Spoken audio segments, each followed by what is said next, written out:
All right, welcome to another episode of the Vets in Real Estate Podcast. I am joined by former soldier turned multi-family professional, Mike Vasquez.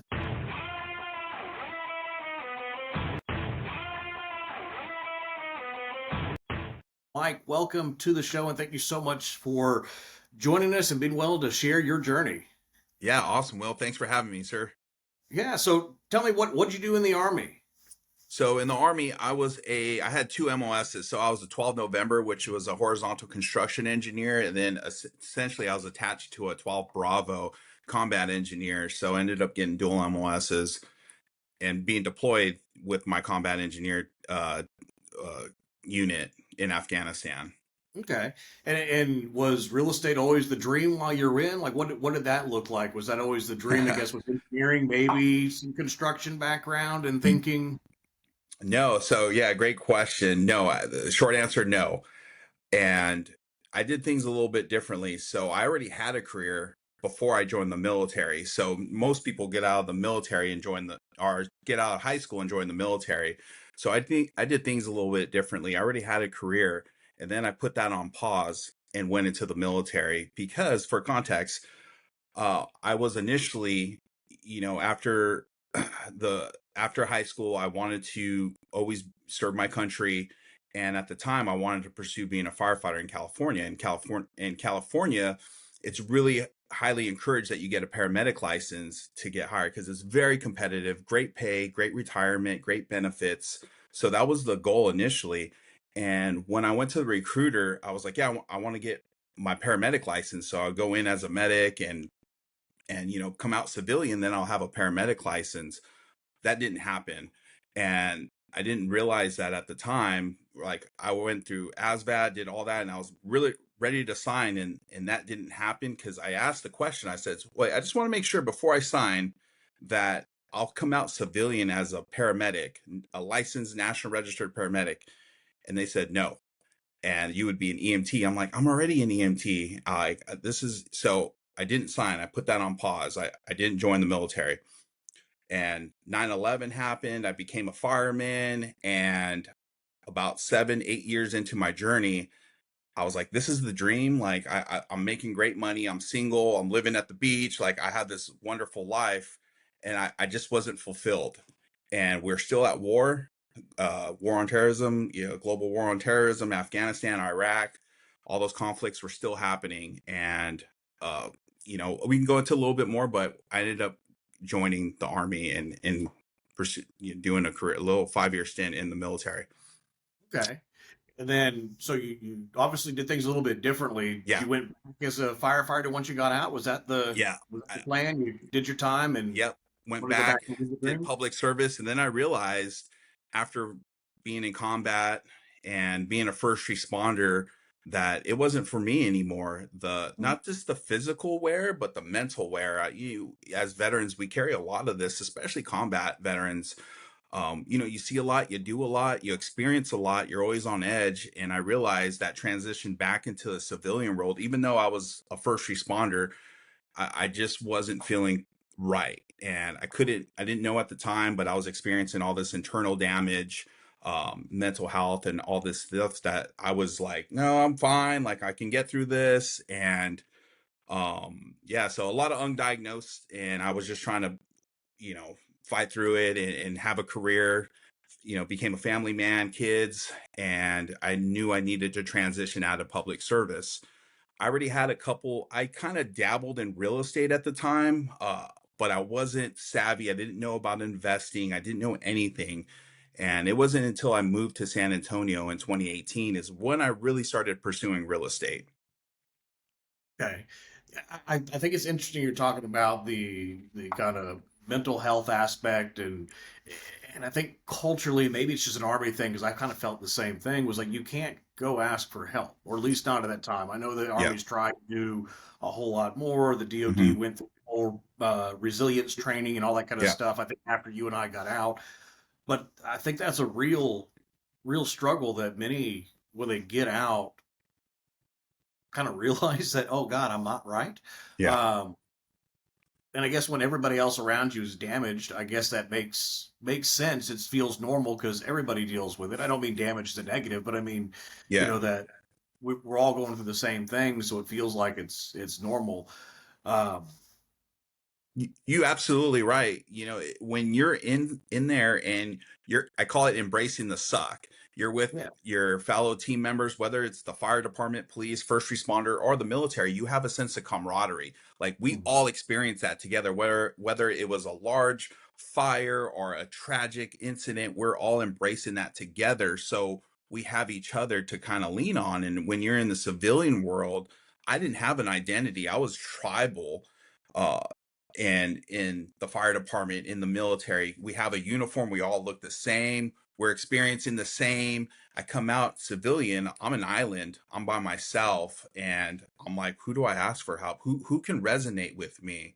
And I found in real estate there's a lot of like-minded individuals, but you know, obviously the mental health aspect of it, it wasn't like I don't want to go cry to somebody, you know, but you know, we kind of cling on to the like-minded individuals that were in the military, that were a first responder, because there's a lot that got out that were like me, that not, you know, we don't wear a sign on ourselves say, I was the first responder, I was military, come help, but we cling on to those like-minded individuals that resonated with us and can empathize with us as well.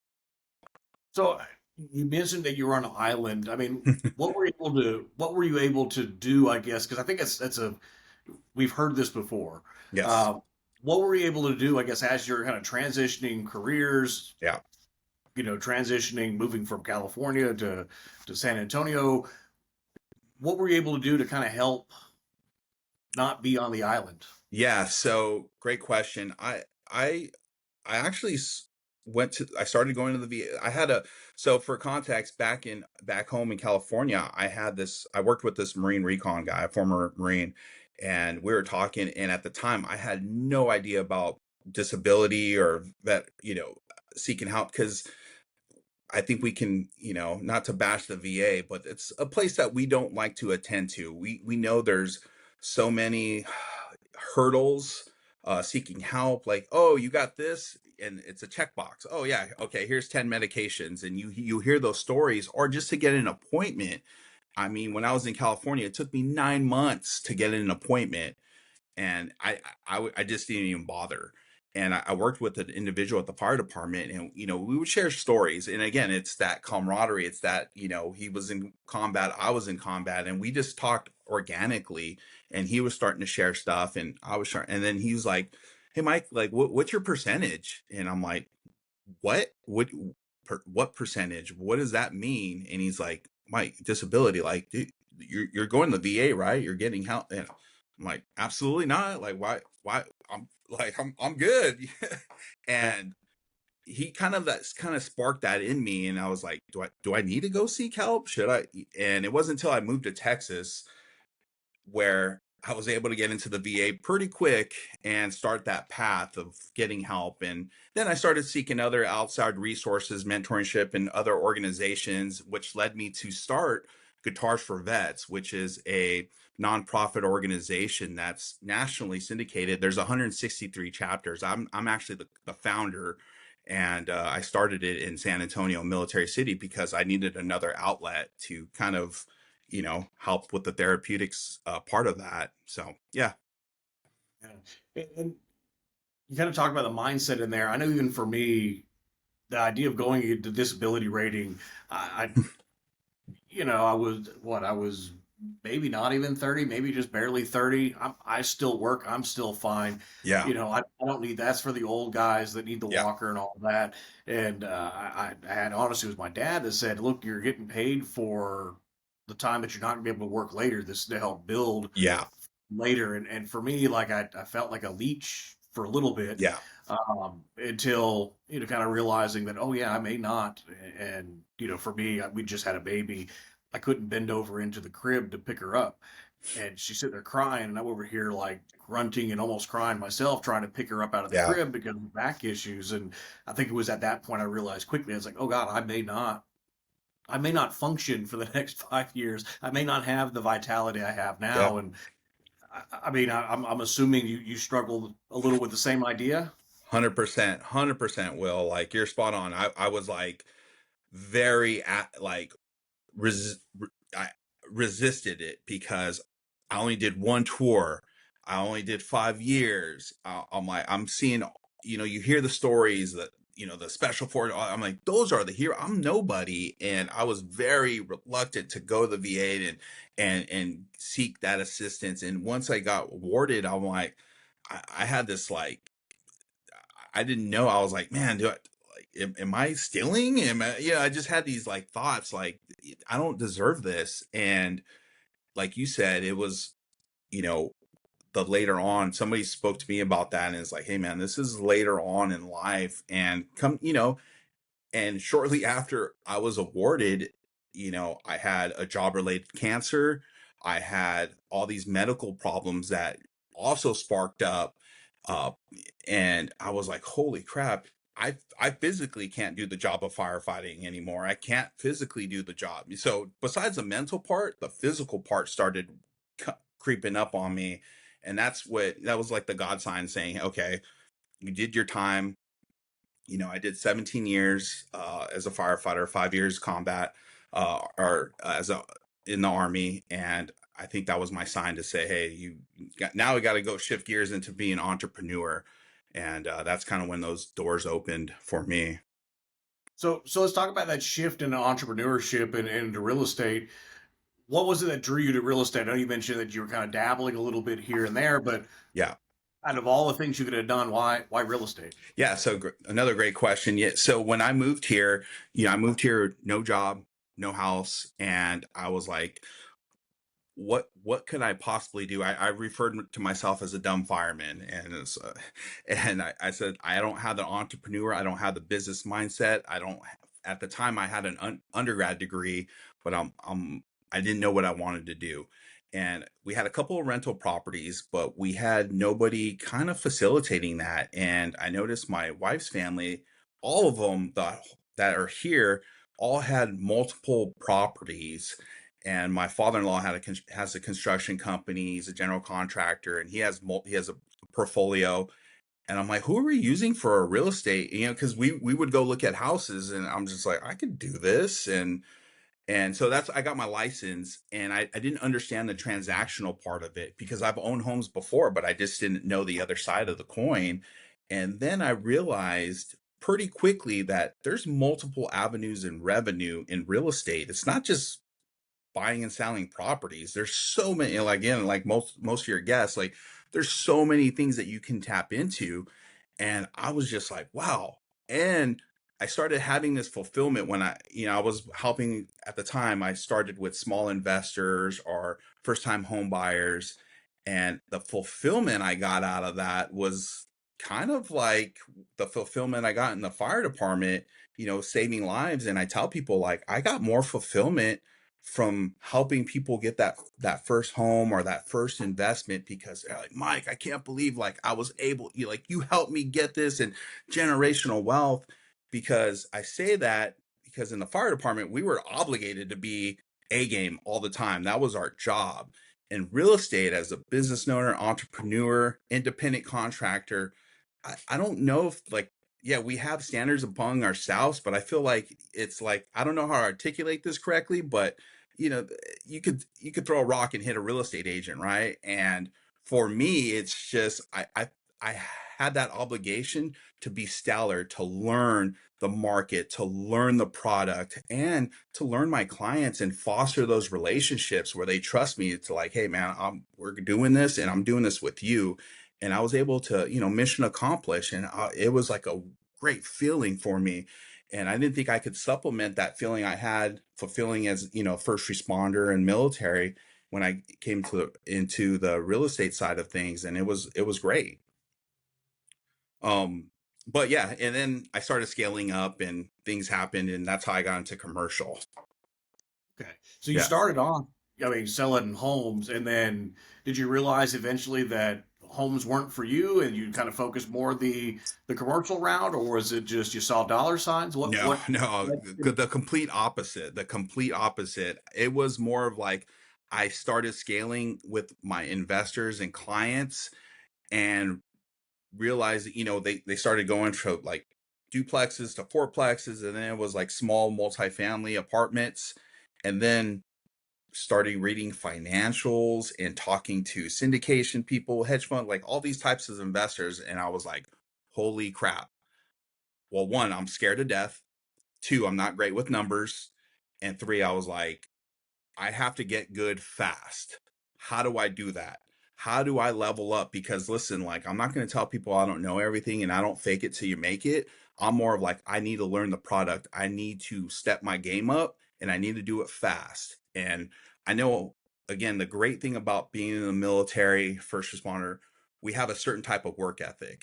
And I don't think we can ever shut it off because we're so passionate about what we do. So that's when I was like, hit the switch. Okay, started going to my mentors and how do I get good? How do I learn about commercial real estate? I don't have any value in my head. I'm like, I don't have any value in this space. I need to figure it out. And obviously we have all these characteristics that we have value that, kind of go into commercial real estate. But that's when I found CCIM. And that absolutely changed. That was a game changer for me. The educational part, the networking, the resources. And that's why I leveled up. I felt like pretty good. And I had this, I'm not going to say imposter syndrome or anything like that, but I'm like, why are these people calling me now? And why are these people want to do business with me? Because yes, I have a certain level of competence. I have a certain level of confidence and I've transaction enough. And they see that and they see now Mike Vasquez, not the fireman or anything, but I bring those characteristics over because I tell people, here's the facts, here's the pros, here's the cons. You might underwrite a deal different than me, but let me give you as much data as possible. And at the end of the day, they're going to make the decisions, their group, their funds, or whatever that looks like. And I'm just an information finder, and I just give it all to them. And that's what's, and I know my markets, especially San Antonio, because I'm super passionate about the city. I just regurgitate all the information and it makes me sound like some guru. So it's interesting. Yeah, I know that was a lot, but I just, it kind of just flowed into that, man. So, No, and I love the attitude you're bringing to this as well. And I heard it and it stuck with me for forever. I was at a real estate conference, I don't know, 3 or 4 years ago. We're talking, the lady on stage, this like high end luxury out of Miami.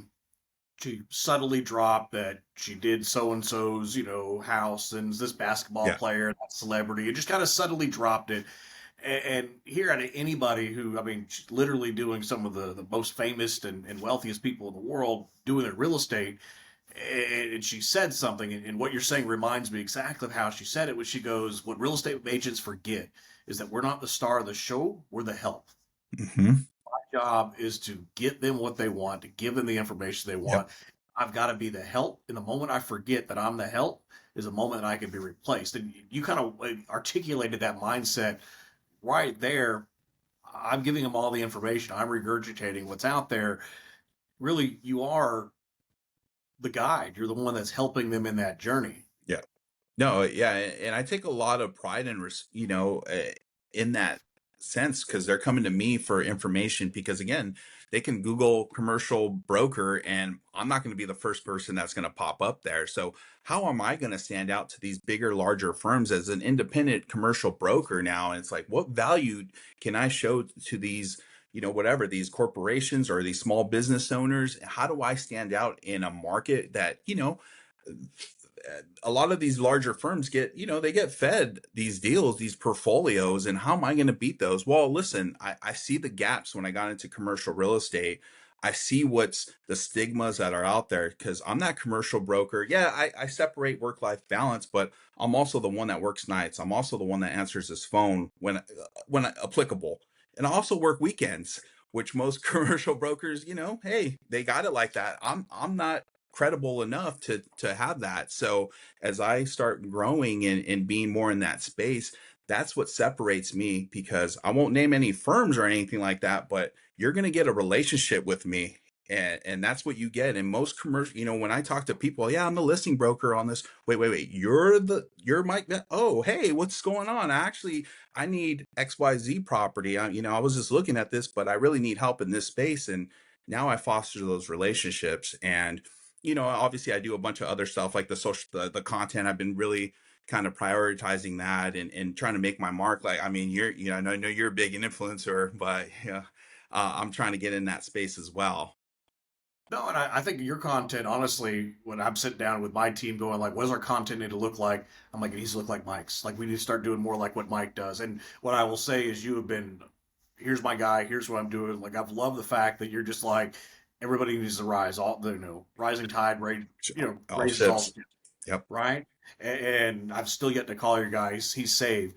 But I mean, I think you come at it very differently. And I guess why have you chosen, I guess, the social media route and be very different in that route compared to maybe what the traditional mindset's been? Yeah.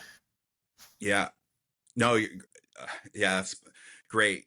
Because I look around and I see some of my colleagues that have like some stellar mentors, and I'm jealous. And I'm like, man, I wish when I was knocking on people's doors, those would open up for me, and they didn't. And that's totally fine. It's like, I will figure out a way. Failure is obviously not an option. And for me now, being as an entrepreneur, there's no plan B. My plan B is broke or bankrupt. Like there's no plan B. So guess what? I'm going to figure it out. If you're not going to want to work with me, that's totally fine. I'm going to figure out a way to get credible. I'm going to figure out a way to be in the urban core and focus on that. Or I'm going to figure out a way to be a national bro. I'm going to figure it out. And I know I realized this because I was very intimidated to talk about my background when I first got into commercial real estate a few years ago, because I'm like, man, I don't have 20 years of financing or banking or commercial brokering. Like, why are they going to trust me with their $50 million portfolio? Like, I got to show them and prove them. But I realized I have a credible background, the ethical part. And I'll tell you this story. I lost a $20 million listing because I thought I didn't know enough, or I was very intimidated. But I come to find out that that general partner only wanted to work with me because he liked me. He's like, man, military, and he just resonated with me. And I told him, like, there's a lot of things that I didn't know, but come to find out, he just really wanted to work with me. But there's other elements to that, but that dropped the ball, but it wasn't because of me. And I realized that, and that shifted gears for me. And I was like, you know what?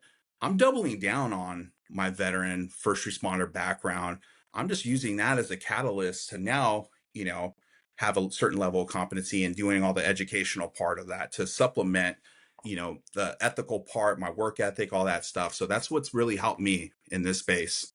So what does that look like? Because we have this conversation often as well, where Yeah. some folks just kind you wouldn't know they were a veteran, they completely shy away from it, where other folks are stars and stripes, and their Yeah. picture of them in the uniform, and I'm retired command sergeant major. Yeah. Like we've seen both extremes, and I would say in your marketing, I think you balance well, where it's not over the top, but it's Yeah. also you don't hide from it either. How did you come to that balance? Yeah, it took a little while, Will, because again, I was very intimidated to talk about that because I didn't want to let it's like doing your first deal. I was definitely afraid of somebody, a seller or a buyer asking, well, how many deals have you done? Or how many, how many homes have you sold in this area? And I'm like, dude, well, one, I'm not going to lie. And two, I was just going to utilize my team or my broker at the time and say, listen, we have my team, my broker, we have a large foot, whatever that looked like. That question never got asked to me, but I was always in the back of my head, like, what would that look like? Because I always play these scenarios in my head and always talking to myself. But I was, like I said, I told myself when I'm going to do this social media content that I'm going to double down on myself and I'm going to showcase all that, because there is Mike Vasquez that are transitioning out and saying, man, I don't know what to do. I'm lost. I don't want to get, this minimum wage job or whatever. I have this business mindset, or I don't want to, I want to be my own boss. I want the flexibility to take my kids to school every day. I want the flexibility of this. But I don't know how to get there. I don't know what to do. So I just wanted to be that advocate saying, hey, listen, you can put your mind to anything and achieve it. here's some routes, here's a path, here's a way. It's not the way, it's here's a way, and this is how I'm doing it. And that's why I'm kind of showcasing that, because I want first responders, I want veterans to know that, hey, there is a place for you that highly achievable outside in the civilian world, and you could be highly successful in this space too. I mean, there's more than one way to get there, but here's a way that I take in, and hopefully I can help you on and be a resource to that. Yeah. No, I love it, and that's kind of what I think makes you attractive, especially when we talk to other people. We work in the same market, Yeah. right? So, we run across people that know you or know me, and that's one of the things that I think always comes back is just that mindset that you bring in, where it is, I want everybody to be successful. I want everybody to grow. Is that what kind of, I know you, I'm not for sure if you still do. I know at one point you had a team. Do you still have the team? And how did that journey, I guess, look at now, not Yeah. just you being the solo agent, but you actually have agents that are working with you and for you. Yeah. So yeah, still managing a team. The thing with that is, there's expectations that are met, especially in the commercial space, because there's a lot of agents that want to branch into the commercial space. And I realize that. And again, how do we open doors for people? Because there's being a broker now, I understand the time value in this. When I first started, I remember I would reach out to commercial brokers. I'm like, how come they're not answering their phone, or how come they don't respond? And I realized the time value of this, because we do have a set schedule for most part. I know I do, but taking that phone call, or you know, knowing that, and I hate to, like, I'm trying to articulate this right. So when that agent calls, the resi agent calls, and they're like, "Hey, I got a client or this," but they don't know how to vet a commercial, client, or and, "Hey, I got a referral. Hey, here, 25%, give it to," and they're like, "Hold on, there's some questions that I got for you before you start handing off the baton and requesting the referral, you know, whatever that looks like, the class asset, or the investor buyer, or whatever that looks like." So I wanted to open up doors for people. So going back to like managing the team, like I'm in this like weird kind of transition right now where I'm like leading the pack, because I'm again trying to be transactional, trying to grow in this space, but also manage a team. So like I realize I'm a good leader, and but managing is, again, this is something that you and I have talked about, of, having those seasoned agents, having somebody experience under you to kind of help, create that bandwidth for you. Because that's the challenge I have to this day, is I know I can lead and I know I can manage. I just trying to do it simultaneously, because some of these agents that are growing, and Will, I know you do a great job of having training classes and doing all this stuff. And for me, I'm out farming and hunting the bigger stuff to trying to help the team grow, but also myself be credible in this space. So yes, I still do have a team, and yes, we collaborate on a lot of projects, but the managing and being there for every phone call, for every meet that they do, it's just not obtainable for somebody like me, because again, just keep growing in this space. So yeah, it's been a challenge over the year, as I, became an independent and doing all these things. And I want to grow, but knowing the time value, you hire slow, fire fast. And that's something that, again, knowing the time value, having those expectations, because people that do want to get into commercial space, it's going to be a journey just like anything else, but it's a different journey. And we want to make sure we manage those expectations. I think that's the journey. I think is what a lot of people don't get. In a commercial, it could take you a couple of years to build that business. Yes. I was on a recruiting call just the other week, and this young lady had already quit her job. She's looking for the brokerage. She had another few days before she had to make a decision on the brokerage, and her and I are on the phone, and she's like, "Yeah, I'm gonna come in." She goes, "What does the first year or two look like?" And I was like, "First year or two, 6 months, you're gonna make nothing. Maybe you do $500,000 worth of business your first year." And she goes, "Well, how much money do I make out of that?" And I go, "It depends, but maybe 20, maybe 40,000, depending on tools, splits, all that kind of stuff." It's Yep. just like, wait, I'm gonna make 40,000 the first year? I go, "Yeah, if you're lucky." And she goes, "What about the second year?" I was go, "Maybe you might make 60 to 80, and that second year is a deal starting to come in a little bit more Yeah. so." She's like, I make over 200 grand now, and I'm fairly certain I talked her out of the industry at that point, and she went back to rethink it. But Yeah. I think especially when folks come in and they think commercial, they're used to residential where I don't know. You were in the space more than I was, but I mean, within 6 months, you can have a decent residential business going. Within the first 90 days, you can kind of have a decent book of Yeah. business. So it compounds a whole lot faster because you can find a lot of residential clients out there. I mean, everybody we know lives someplace. Yep. Not everybody we know has a commercial need. I Hmm. mean, how do you, as you're talking to these agents transitioning in, how do you walk them through? Here's the difference between residential and commercial. Yeah, well, first off, Will, I get personal with them, and like you, I say, hey, what kind of external resources do you have to supplement your income right now?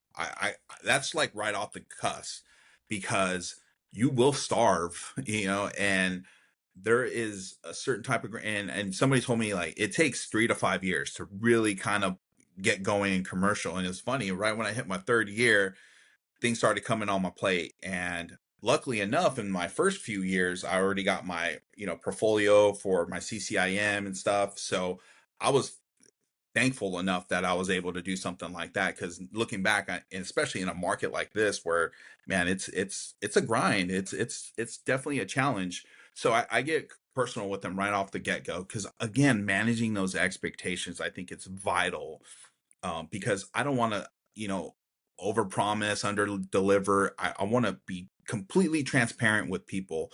And again, that's what kind of led us to create that apprentice program that we created. I think, I wanted to open doors for people. I wanted to give them that kind of like condensed but advanced essential pillar of commercial real estate to say, hey, listen, like there's a lot to this, and we're just going to give you a little sprinkle, but it's going to be on you to go continue that, and get that extra additional.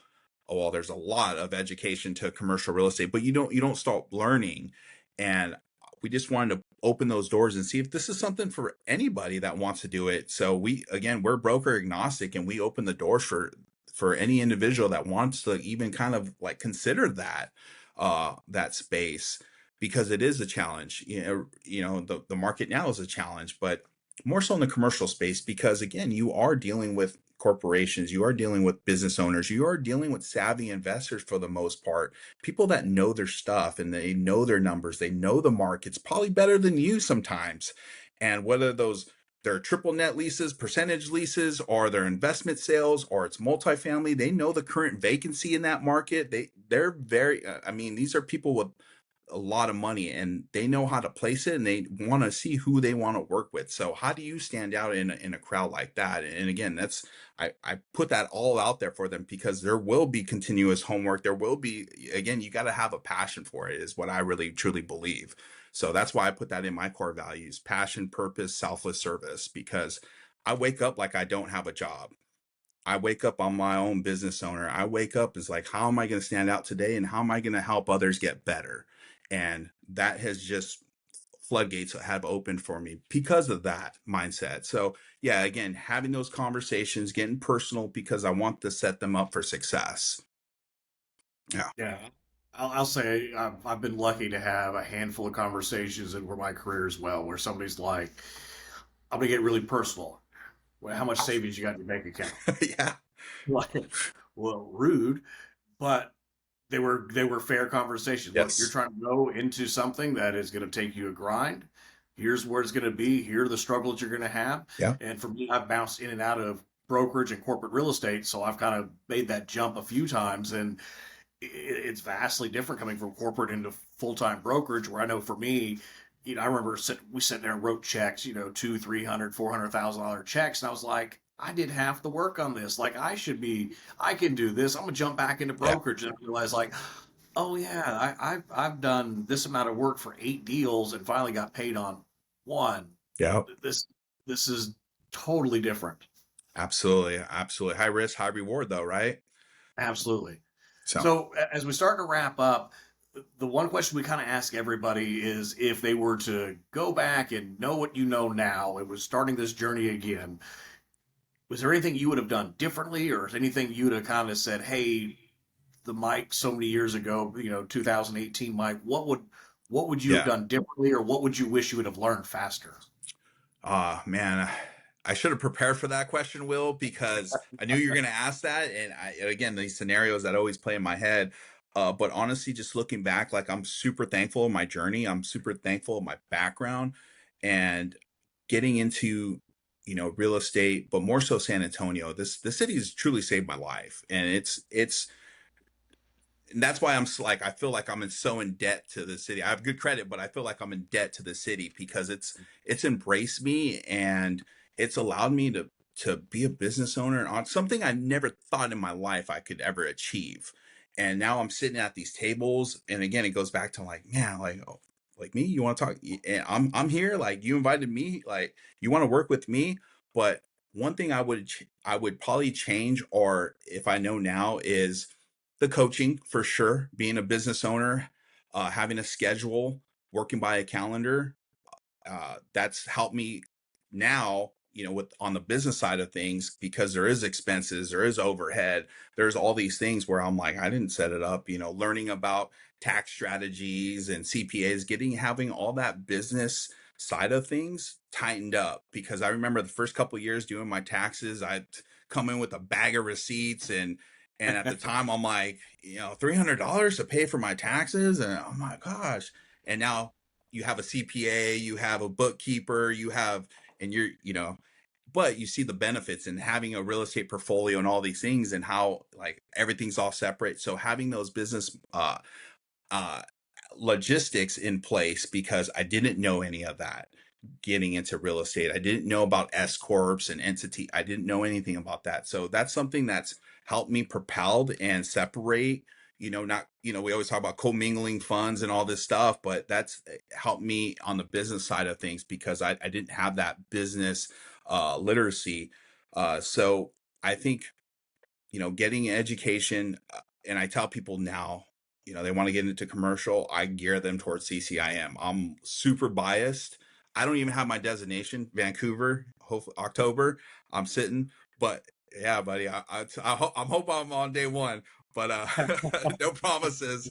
I'm not a great test taker, but I tell people all the time, this organization has definitely changed the way I look at deals, have changed my productivity. And I haven't even done these like elaborate deals yet, but it's helped me to be so confident in this space. There's nobody I can not talk to and be like, oh man, and again, geared towards that, get the education, get the mentoring and the coaching, which I still have to this day, but get that on early on. You might think, yeah, man, I don't want to spend this, and I understand that getting into the industry, but if you can find someone that you could help you get to that next level, because that will make all the difference for sure. Mike, that was great. I couldn't think of a better way to wrap this one up. Again, thank you so much for your time and your passion for really everything you're doing for the industry, and as well as just kind of promoting veterans and what we've done. So thank you so much for your time and your willingness to share your journey.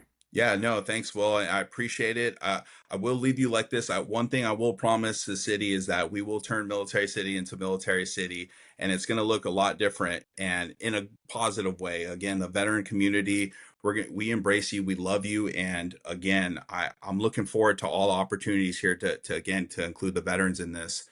So we're going to move the needle, buddy. Yeah, appreciate it. Thanks so much, Yeah, time. absolutely, man.